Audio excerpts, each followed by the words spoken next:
Harvest is in London for a special one-day event. Here we gather renowned artists, speakers and practitioners who are all inspiring us with their take on this edition's theme, Tools for Transformation. I hope you enjoy this interview.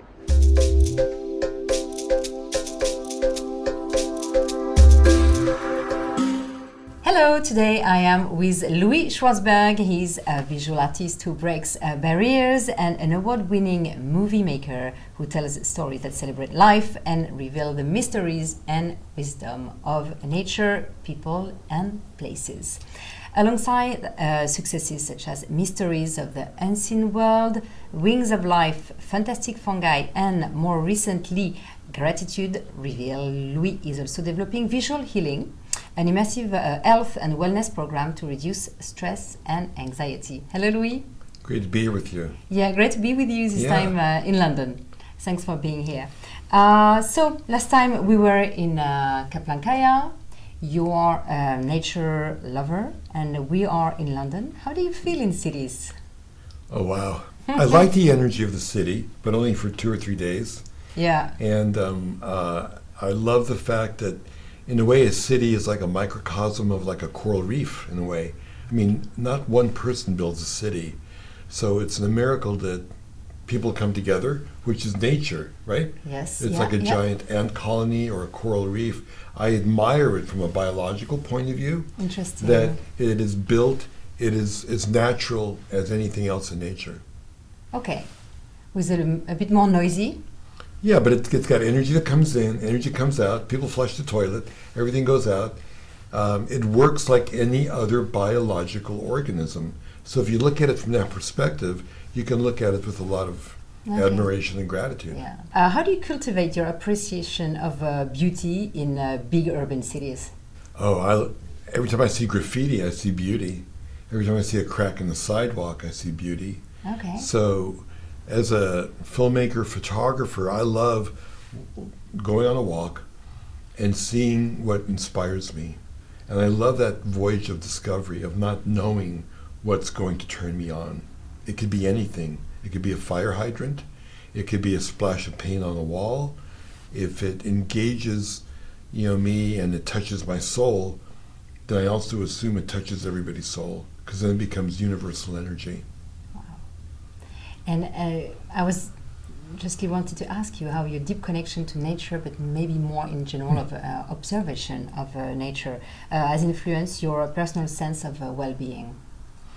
Yeah, well, I think that nature's energy is medicine, and when you look at the patterns and rhythms of nature, perhaps we're connecting with the patterns and rhythms that are inside of us, inside of every cell of our body.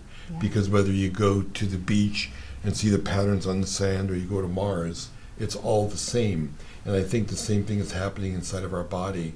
And so when you see it, it's an affirmation of life's energy, and that you want to be part of life's energy, which is to be alive and to go flourish and to, connect and to make love.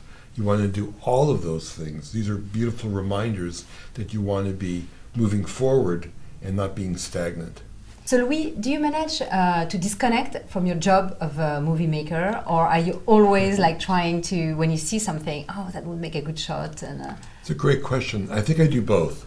I think that I'm always thinking, if I had a camera, where it would be and how I would shoot it. But what it does, it's really, I think, put me on a practice of being observant. Yeah. In other words, if I'm noticing that the leaves are backlit or there's a reflection on the sidewalk, it's a great practice to see beauty everywhere you go. And so I recommend that for anybody, if they're a filmmaker or not a filmmaker, to always be looking for where there's beauty. And you can find it in the city, you can find it in nature, you can find it anywhere. The patterns of traffic are similar to the cells going through your body.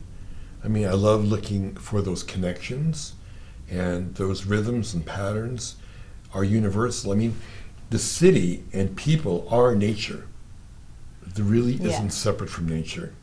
It's the same thing. So we build these concrete walls, and ants and termites have mud walls. But when you think about it, it's the same thing. It's energy coming in, energy going out. So a car is nature. Completely. Okay. It's just a form of transportation that, again, is using energy. I mean, it's a little bit unnatural in that it's not as efficient as it can be.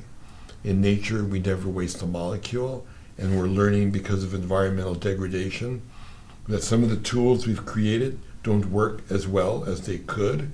But if we become smart and become more energy efficient and more eco-friendly and eco-conscious, it can be in harmony with nature. I can see a little fly between us. I cannot.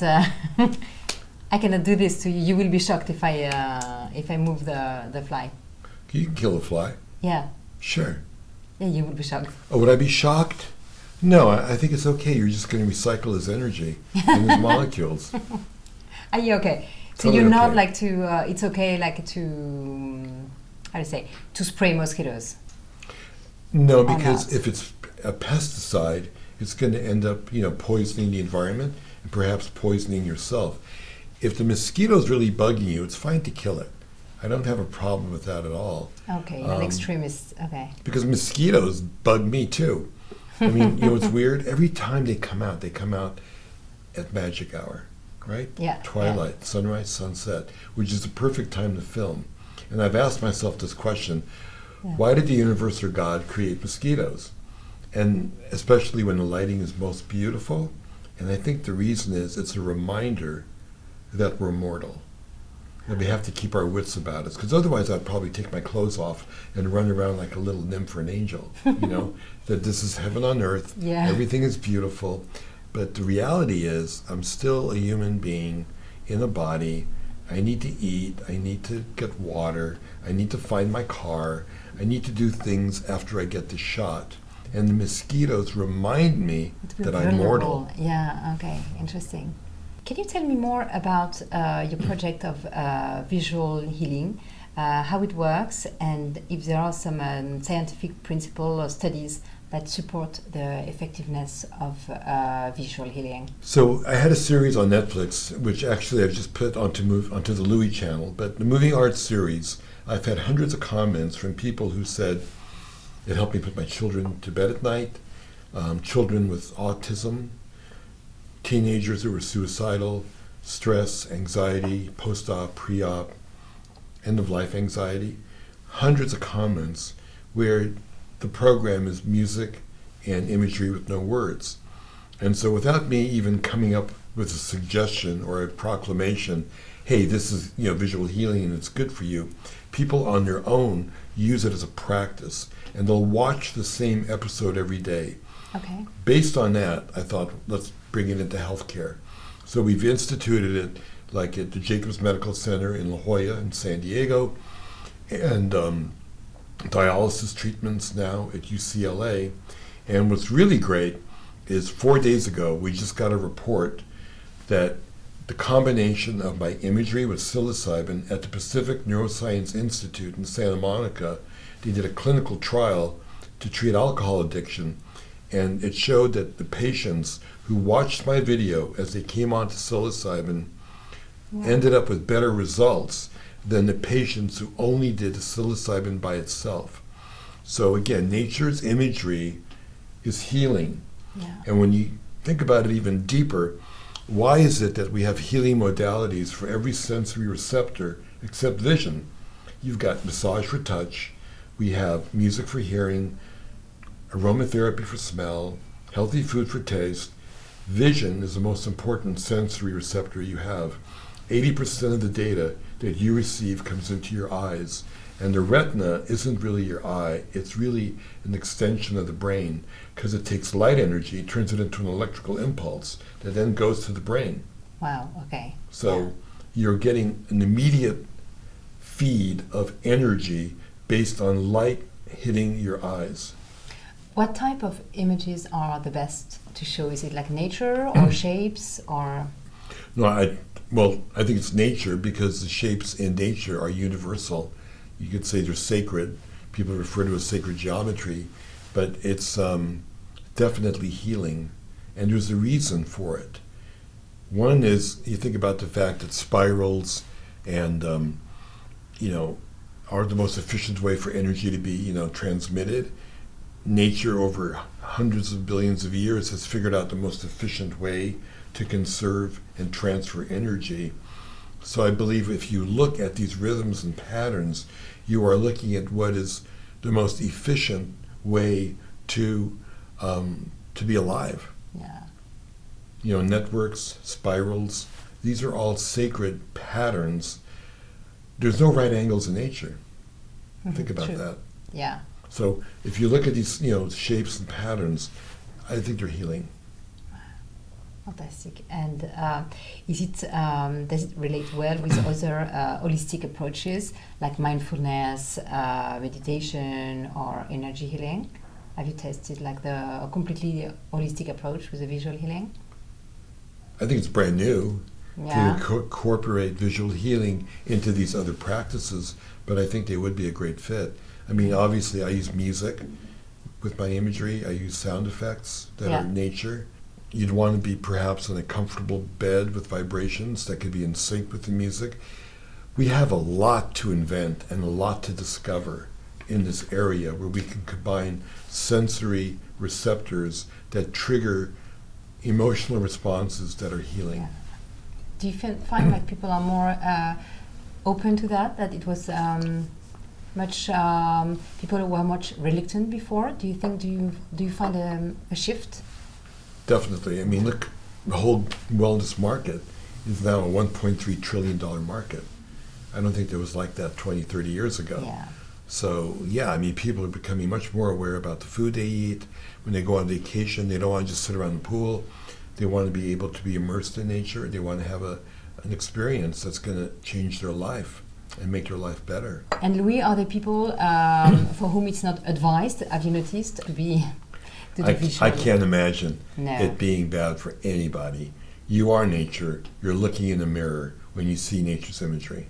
Yeah, okay. But screen, though, is not always good for everybody. Well, no, it's the content that's not good. It's not the screen. So the screen, yeah, okay. It's too much screen, no, for kids. We say it's not. It depends so on good. what's on the screen. No, I agree. You don't want to be looking at a digital screen all day long, obviously. If you do, it should be high resolution, so you're not straining your eyes. But the Okay. content, if it inspires you, I mean, look, not everybody in the world can go to Machu Picchu or to Tahiti or to Africa. Think of all the people that are marginalized, people that are never going to be able to afford, have the time or the health to see sacred places. And these sacred places are disappearing because of ecotourism and the degradation of the environment. They're not going to be around forever. No. So what I feel that is important, I'm recording these in high resolution so that, God forbid, worst case scenario, these places are not going to be around forever. So the reason why they call them sacred places is because they are. It's not me giving it that name. Places like Yosemite or Machu Picchu, or Angkor Wat. I mean, these are all places that are extraordinarily spiritual. But if you go to these places today, you may not have a spiritual experience because it's overrun by commercial tourism. I hate to say that, but it's true. Yeah. So the shots that I get, I would almost say are different, if not better, than what you would get if you're there in reality, because I got rid of all the people, either by digitally painting them out, or by paying to get in there earlier, or by doing whatever it takes to get people out of the way in front of the camera, so that I can get a beautiful time-lapse shot of fog rolling into a valley in all these places. It is a more heightened experience. And even if you have the money, the time to be able to go to these places, the fact that you can snap your finger and go there in an instant in your home. I just had a really, stressful day at work. I need to go to Tahiti. Mm-hmm. There you go. Bingo, you're there. And you can connect with that rhythm and pattern that will heal you. You're talking about connection. What's your view of people now connecting a lot on social media and having the feeling they're sharing, like lots of vulnerabilities of their life, but without touching someone or talking to someone for real? What's your view on that? Is it like just a bonus or kind of isolation in a way? I think it's more isolation. Unfortunately, it has, I think, a negative impact. You've got more teenage suicides now than ever in history. Like, why is that happening? You can't have 100 friends. You can't have 1,000 friends. If you're lucky, you can have 3 or 4 good friends, maybe a dozen. And so there is a negative downside to social media. You can't live your life by looking at your phone and always feel compelled that you're missing out on something. So when I talk about the benefit of a digital screen, I'm talking about a large 4K TV that you can watch at home when the time is right to zone out or to go to exotic and beautiful places. I would not recommend necessarily watching my work on a phone. If you have to, in between meetings, and you need a 2-minute pickup, I mean, that's fine, but I don't want anybody watching it for a half hour or an hour. That would be ridiculous.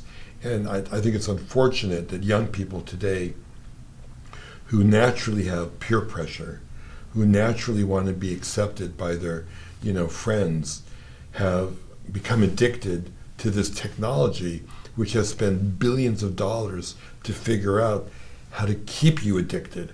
And it's all for one purpose, which is to make money and to sell product.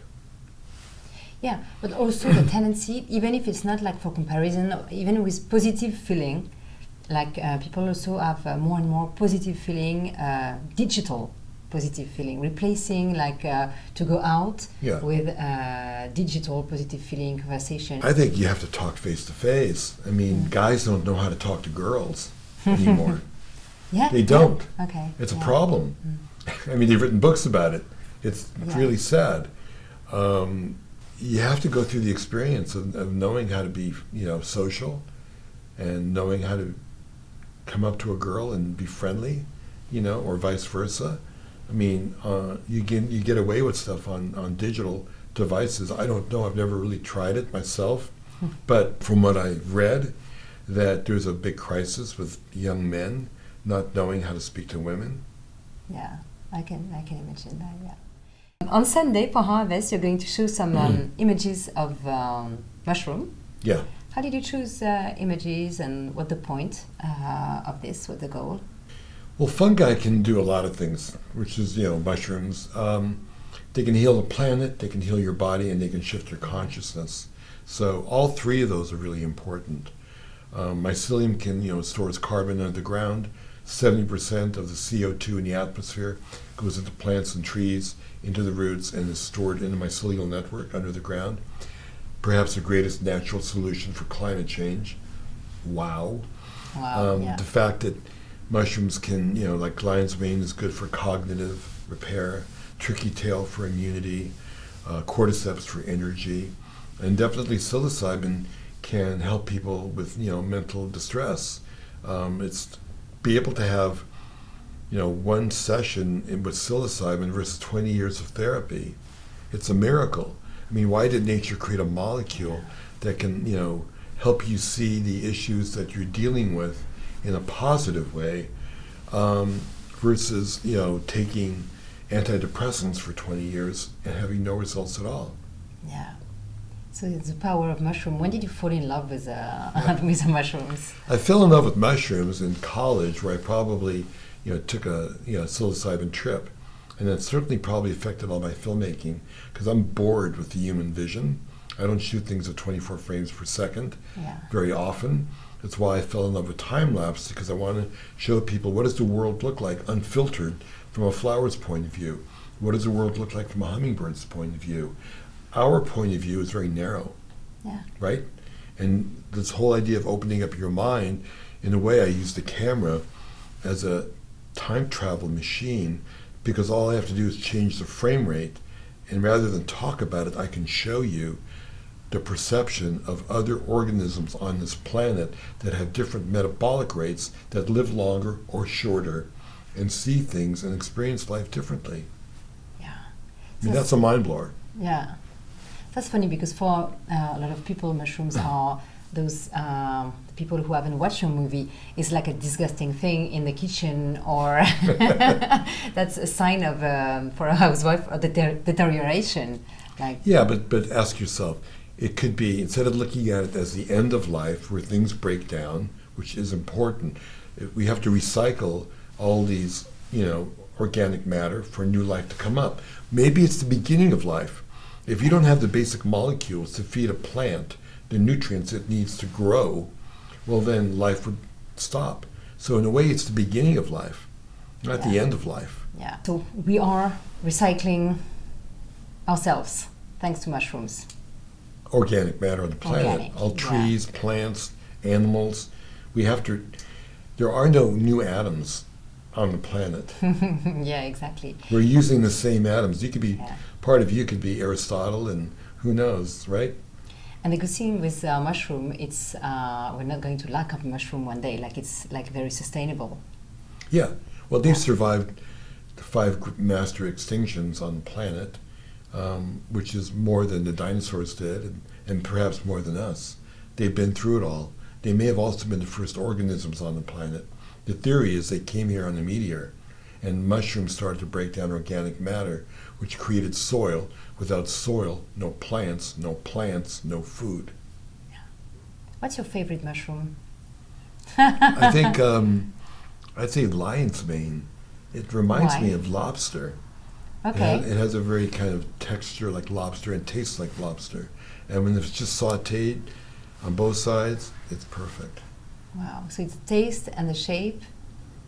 Also, everything, the visual aspects and the lion's mane? Well, more than visual, it has these funny little tentacles.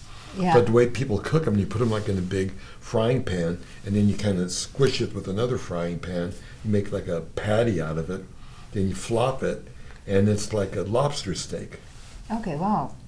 Oh, good. It's not a cooking show. And in Fantastic Fungi, people thought maybe they're going to go watch a film about, food or cooking. There's nothing in there about food or cooking. Yeah, true. You like to eat mushrooms? Yeah, of course. Yeah. It's good for you. I mean, it's a really high source of protein. Yeah, but you're more interested in the healing aspects of all of it. Interconnected. Yeah. But all of it. I mean, if you're eating lion's mane, then you're also helping your brain. Yeah. It helps with neurological growth and new neurons. We all need new neurons, don't we? Yeah. So psilocybin, we were talking, like found in psychedelic mushrooms, has gained attention for the potential in mental health therapy. Can you tell me more about this? How it facilitates the well-being? Well, there's 60 universities right now that are doing, studies with psilocybin for dealing with primarily things like PTSD. But there's already been reports that have been super positive with trauma and alcohol addiction. I think that this research, which started back in in the 50s and 60s, was put on halt by a crazy guy named Richard Nixon, who was the president in our country, America, who made them illegal. They were never illegal before. It was the cutting edge of psychiatry. And that guy ended up, having to be impeached and, could have gone to jail. But think about the effect of the war on drugs. How many people have been incarcerated, especially people of color, because of one crazy criminal called Richard Nixon. And the reason why he did it, he wanted to, hurt the people who wouldn't vote for him, people of color, anti-war protesters, hippies, whatever you want to call it. Those were the people he was against. And then we declared the war on drug. It's affected every country on the planet because America then forced every other country to have crazy strict laws about drugs. And many people have died, suffered, and gone to jail because of one crazy guy named Richard Nixon. But don't you think that when something we don't know yet, maybe if it can be dangerous or not, like you forbid it? No? I don't think so. That's why we need to have the science. I mean, yeah, but when the science has not, maybe at the time didn't do enough research or anything? It was the cutting edge of science. until it got halted at places like Stanford and Harvard. And because the CIA told them to stop doing the research, that's when Timothy Leary, who was at Harvard, kind of, it escaped the lab and went into the public, and that's when it's dangerous, because then you have all kinds of people doing it that maybe shouldn't be doing it. Maybe people with schizophrenia and other, mental disorders. For me, I think eventually it is something that could benefit mankind. I mean, studies have shown that it creates more compassion. They've given it to prisoners. It lowers violence. You become a kinder, more, better human being. I think anyone's going on a date should ask their partner if they've done mushrooms or not, Really? Why? Maybe they become a better partner. You want to know if they're going to be a kind human being. Okay. And okay. So you really think like people who have taken mushroom are a better human being? Yeah. Potentially. Yeah. Not for everybody. Can't say that. But if you open connection that you didn't have before. Yeah. If you're able to see, look, if you have a broader point of view, you're going to be a kinder person without mushrooms. Okay. If you've traveled. Yeah. If you've studied, if you've learned many languages, many cultures, right? You're going to be a better human being. A person who's narrow-minded will be, more difficult to live with, right? Yeah. So if mushrooms can take off that filter where you become egocentric and you are the center of the universe and you realize that the world doesn't revolve around you, that you feel a connection to everything, obviously you're going to be a much better compassionate human being.